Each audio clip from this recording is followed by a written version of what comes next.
I'm back. So, I had some spare time, and I thought I'd just get this out of the way. So,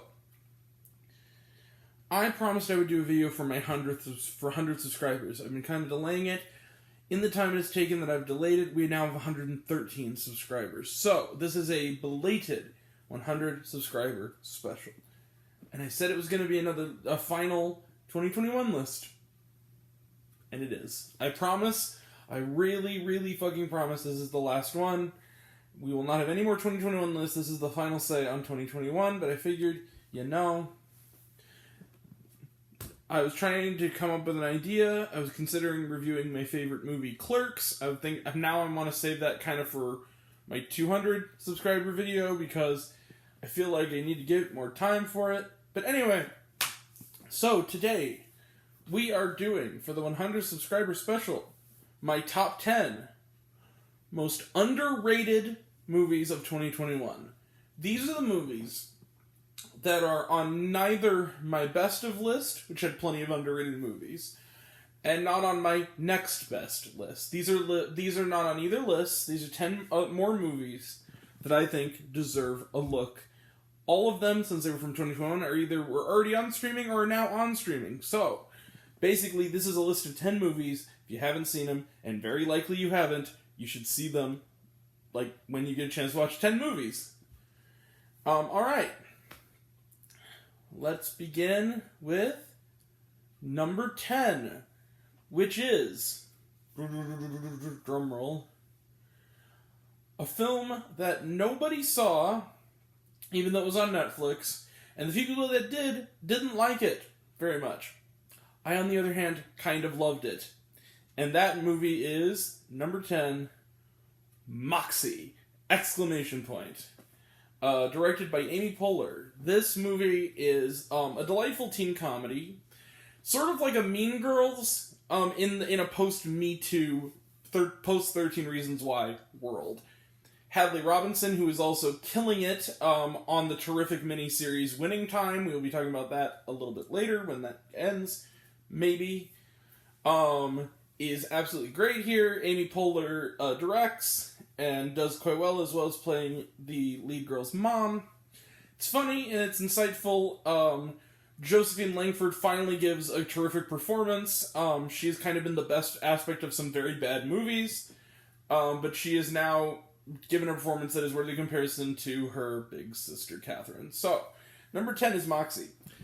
Number 9 is the best video game movie ever. And it's not Sonic the Hedgehog, although I did like Sonic the Hedgehog. People saw that movie. We're actually getting a sequel. So what's number 9 then? To call it a video game movie is kind of unfair because it's so loosely based, but it is produced by the game developers. So, my number 9 is a horror comedy that more people should have seen. Take a little bit of Fargo, a little bit of The Howling, a dash of Knives Out, and the awesomeness that is Sam Richardson. Put it in a blender, and you get my number 9 pick, Werewolves Within, directed by Josh Rubin. This movie is hilarious. It's a whodunit, with a mix of Fargo-esque sort of Midwest humor, about a bunch of oddballs, one of whom very well could be a man-eating werewolf. It is very, very, very, very, very funny. It should have been seen by a lot more people last year. Came out in the dead of summer, and it was a fantastic gem. Number 9 is Werewolves Within. Number 8 also is a Netflix movie that not enough people saw. That had one of the best performances last year that no one saw. It was a film that somehow made you absolutely loathe the main character and yet still want to keep watching to see her inevitable downfall. And that number 8 film is I Care a Lot, which I believe is the first video on this channel that I posted. So that's something. I Care a Lot is a wild ride. It's directed by Jay Blakeson. And it's this really, really, really well done dark comedy featuring terrific performance by Rosamund Pike that just really has something meaningful to say about the healthcare system. It's a really great film. Everyone should see I Care a Lot. Number 7, We mentioned this a little bit in my Better Nate Than Ever review. My number 7 is one of the best family films of 2021 that no one saw, because it was buried deep in the Disney Plus algorithm. And everyone should see it, and here's how you know it, okay? I happened to be on the phone with my aunt a couple of months ago, whose kids are all grown. She has no small children anymore. They are all my age. She informed me, my Aunt Leslie, she told me, Grant, have you seen... Because she clearly didn't watch this video. She's seen my channel, but she hasn't watched this video. She said, have you seen this movie called... the movie that's number 7, and I said, yes, I have, and she goes, it's pretty hilarious, isn't it? And I goes, it's so underrated. My number 7 is Flora and Ulysses, directed by Lena Khan. This movie is insane and wonderful, and I love it. Benjamin Evan Ainsworth from The Haunting of Bly Manor has a really hilarious supporting role as a young English lad who believes he's a dolphin and has echolocation, and is stricken with hysterical blindness. It's a Disney film. I fucking love this movie. Number 7 is Flora and Ulysses. It's a movie about a superhero squirrel that is somehow delightful and hilarious and has a surprising amount of edgy adult humor for a children's movie, but it's very, very funny and very, very surreal. A classic slapstick comedy that I absolutely adored. Number 7 is Flora and Ulysses. My number 6, speaking of Disney cast-offs, my number 6 is a horror film that a lot more people needed to see. That I saw in a theater with one other person who also loved it. Even though CinemaScore would tell you that most audiences did not. It is a supernatural film of a sort. It is also a film about grief. My number 6 film is The Night House. This is directed by David Bruckner. More people should have seen this movie, because it is incredible. It is chilling. It is creepy. There's some silly elements, absolutely, but I absolutely love this film. I'm pretty sure I gave it 5 stars, and I stand by it. Nothing is going down here. Really, really, really, really, really fucking good. Night House. Number 5 is a film that not only did critics not love, but audiences didn't even see. This is a movie that genuinely terrified me to the point that there is a moment during a very tense situation where a dog barks, and I was convinced that the lead heroine was going to die. My number 5 movie is Profile. This is directed by Timur Bekmambetov, and I'm pretty sure it is on HBO Max. Last time I checked. If not, it's on somewhere else to stream. Go watch it. Maybe Peacock. It is so good. It is based on a true story. It is another film in that I think it's called Screen Life series with Searching and Unfriended, but it's one of the best ones. It's up there more with Searching than Unfriended. It's so good. Go watch Profile. Number 4, speaking of great family films involving animals, number 4 film was a little Welsh import that played in wide release in the US. Too bad no one showed up. Starred Toni Collette, who is a phenomenal actress, and more people should have seen it. My number 4 film is Dream Horse. This is a film that when you look at the poster, and you watch the trailer, and you look at the premise, you think you know exactly the kind of movie it is, and you think it's going to be a bad version of that. And though it is exactly the movie you think it is a very good version of that. It shows why these kind of formula films actually work. It has an idiosyncratic sense of humor. The uplift is actually uplifting and does not feel soapy or hokey. Everything about this movie is delightful, and it's fun for the whole family. It is rated PG, and everyone should watch it. Dream Horse is great. Number 3 is a terrific and very underrated film from one of my favorite directors, that being Tom McCarthy. Number 3 film is a 2.5-hour movie that nobody saw. And then the few people that did see it never talked about it again, but it is so unbelievably good. It's kind of like 2 films in one, and it continues to morph in front of your eyes, leading to one of the most heartbreaking and bittersweet endings of 2021. Number 3 is Stillwater. This is a fantastic film.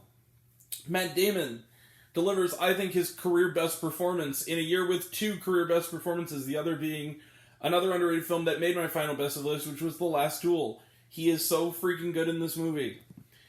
Abigail Breslin is also terrific. This is both a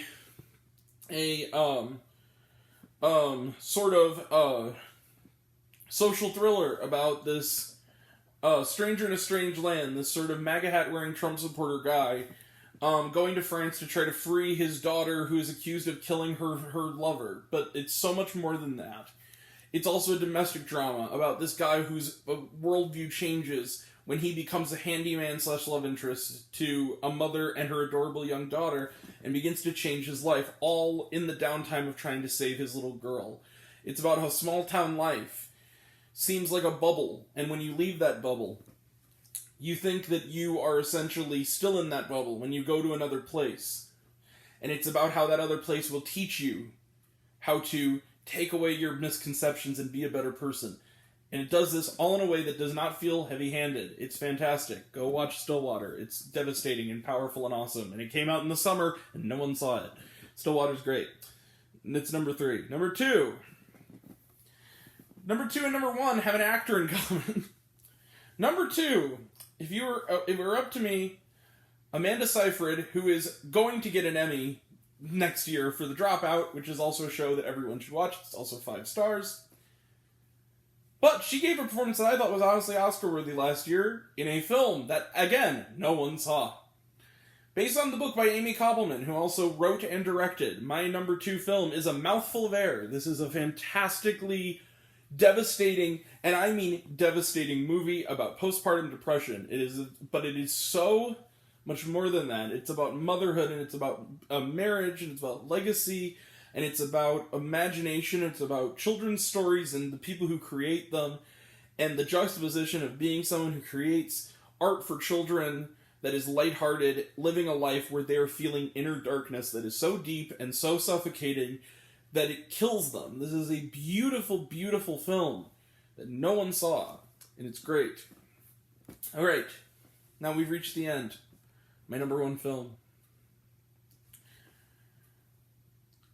Movies like my number 1 pick are movies I adore, because the movies that I see, in this case in a theater alone with only me, where I walk out of the theater and say, "Man, I love that," and no one else is going to see this movie. Which means that I can tell everyone I know to watch it and force it onto them.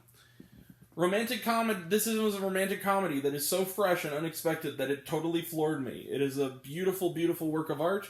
It will also always hold a special place in my heart, not to be nepotistic, because the director liked my Letterboxd review, and I'm not saying that to get any kind of brownie points. I would love this movie even if that didn't happen. That's just icing. My number 1 film that is genuinely I love and I think should get a proper Blu-ray release. It's only been released on DVD and digital. My number 1 film is Long Weekend, directed by Steve Basilone. This is an awesome film. This is a terrific film. It's sort of very similar to a film from the early 2000s called Happy Accidents, which is also quite good, with Vincent D'Onofrio. I absolutely love this movie. This movie is just a piece of work. And the actor these 2 films have in common is Finn Wittrock, who played Amanda Seyfried's husband in A Mouthful of Air and plays the lead here. And he is quickly becoming one of my favorite character actors. He is really freaking good. And, yeah. It's one of the best directorial debuts I've seen in a while. I can't wait to see what Steve Basilone does next, and those are my picks. So, thank you, 100 subscribers, and now 113 subscribers. Thank you so much. We have all these other stuff coming up we talked about in the last video. And, yeah. Thank you all for 100 subscribers. Thank you all for watching and commenting and being awesome. You guys really made me feel welcome on this platform, and I do appreciate it. So, we will see you next time, and that'll be next time. And until next time, I'm Grant, the movie and TV guy. I see it all, and I'm happy to share it with you. I love you all. I appreciate you all. I love you all, class of Miss. I live 3000. Be kind to one another. If you like this video, give it a like if you want to. Give it a subscribe if you want to. Give it the bell. I don't know what it does, but that's supposed to do. So I've been told. If you want to find me else or reviews, listen to other fun stuff, you can check me out on Letterboxd.com at Raised on Popcorn with Grant. Some of you already have. But even if you haven't, take care of yourself, take care of your mental health. It's very important.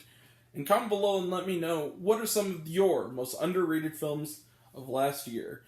Until we meet again, we're all raised on popcorn. Make mine with extra butter, and I'll catch you guys next time. And thank you all truly so much. And, yeah, take care.